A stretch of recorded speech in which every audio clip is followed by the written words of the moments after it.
Welcome to Devotional number 11. This one from our book by Jill Duffield, Lent in Plain Sight, is called Poured Out Coins. And the text it uses is John 2:13 through 22. The Passover of the Jews was near, and Jesus went up to Jerusalem. In the temple, he found people selling cattle, sheep, and doves, and the money changers seated at their tables. Making a whip of cords, he drove all of them out of the temple, both the sheep and the cattle. He also poured out the coins of the money changers and overturned their tables. He told those who were selling the doves, "Take these things out of here. Stop making my Father's house a marketplace." His disciples remembered that it was written, "Zeal for your house will consume me." The Jews then said to him, "What sign can you show us for doing this?" Jesus answered them, "Destroy this temple, and in 3 days I will raise it up." The Jews then said, "This temple has been under construction for 46 years, and you will raise it up in 3 days?" But he was speaking of the temple of his body. After he was raised from the dead, the disciples remembered that he had said this, and they believed the scripture and the word that Jesus had spoken. This is not the Jesus that most people want to see. Jesus, angry and wielding a whip, chasing people out of the temple, overturning tables, scattering animals and stuff everywhere. People want to see the gentle Jesus of the Sunday school pictures, what I call the shiny Jesus, because he always seems to glow in all these pictures. You know, the nice Jesus knocking on doors very nicely, or carrying little lambs, or sitting around with children. And they don't want to see Jesus red-faced and angry, people cowering in fear, animals scattered, tables overturned, coins strewn everywhere. That's not the Jesus most people want to see. It's not the Jesus that, when people imagine Jesus, that's not how they picture him. I mean, Jesus is absolutely enraged at what he sees in the temple. But what was going on in the temple is what went on all the time. I mean, this was nothing new. There was nothing unusual happening. You had people coming in from all over who needed to make animal sacrifices at the temple. You're not going to bring all that with you. So people would purchase animals right there for the sacrifice. You had to use certain coins. So people would change their money out so that they could pay the temple taxes with the correct coins. So why does all this needed activity enrage Jesus? I mean, bring this much fury? It's not the what, but it's the how that makes Jesus so angry. People are taking advantage of one another, of the place, of the time. Money's being loaned and exchanged with huge fees and at exorbitant rates. And this is happening to people who have no other options. They don't have another option to be able to do this. You have to go to these money changers and to be able to, pay your money into the treasury that you need to. You have to do this way. And then there's these huge fees tacked on at the end. The price gouging, the exploitation. That's what Jesus is so angry about, is yet again, here's people being exploited in the name of God. That's what makes him mad. How we earn and use money is important. It's an important fact of what we do and of who we are. And, God cares about how we behave, not just in the temple, but outside of it, out in the real world, as we like to call it. But those lessons you learn on Sunday, do you take them with you and use them the rest of the week? That's really important.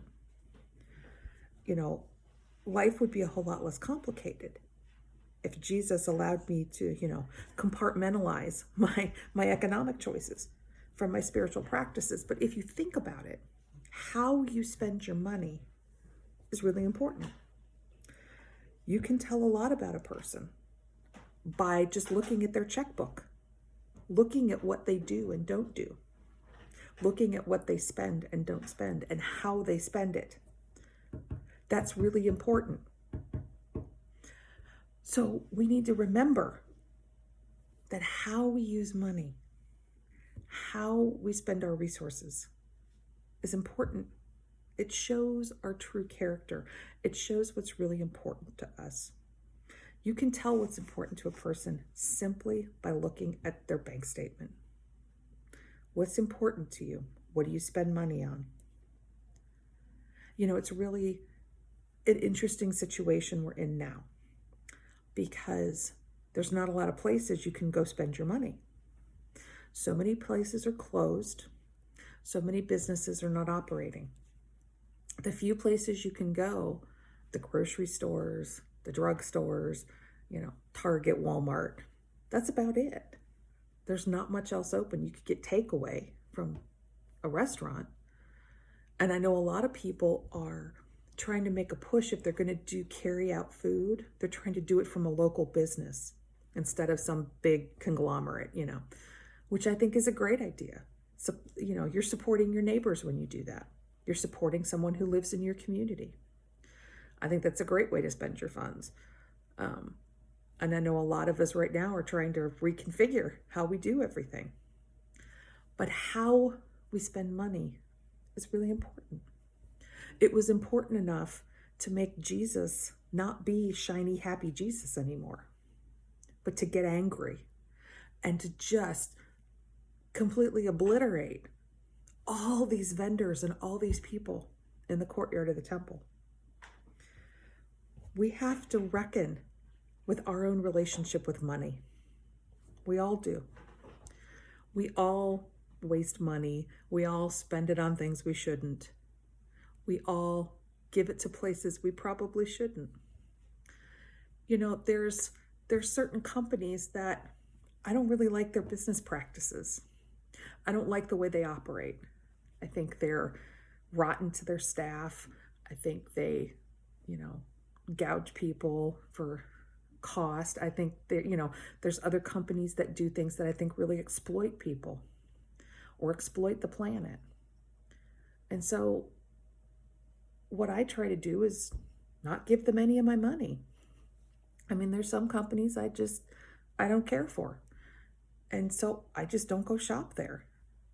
I don't have to make a huge production out of it, but if I have another option, I'll take it. It might cost me a few more dollars, or it might mean that, I don't get exactly what I wanted every time. But I just think that's something I have to do. That there's some people who don't need my money. And some big, huge company, they'll probably never know the difference anyway. But I'll know the difference. I'll know I didn't contribute to what I think is wrong. That's the choice we all have to make. So let's think about a few things here. Does it trouble you to imagine Jesus angry and wielding a whip? Why or why not? Personally, that's not something that ever bothered me. Jesus was a human being. And so human emotion is going to be part of who he is. Even God gets angry. So to me, that never bothered me. I never personally liked the Jesus is simply shiny and peaceful and perfect image because I think it's a lie. I don't think it's true. If you read the scriptures, there's so many times when Jesus gets mad at his disciples, when he's frustrated because people aren't listening and people aren't doing what he's asked them to do. I think it's totally legit that Jesus gets mad. We all get mad. And so I don't have a problem with it. I know some people that's hard for them to imagine Jesus that way. But personally, he's a person. He's God, but he's a person. And when you're in that human form, anger's one of the things that happens.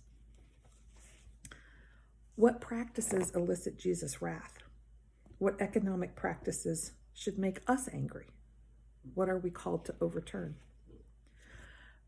It was really the exploitation that made him angry.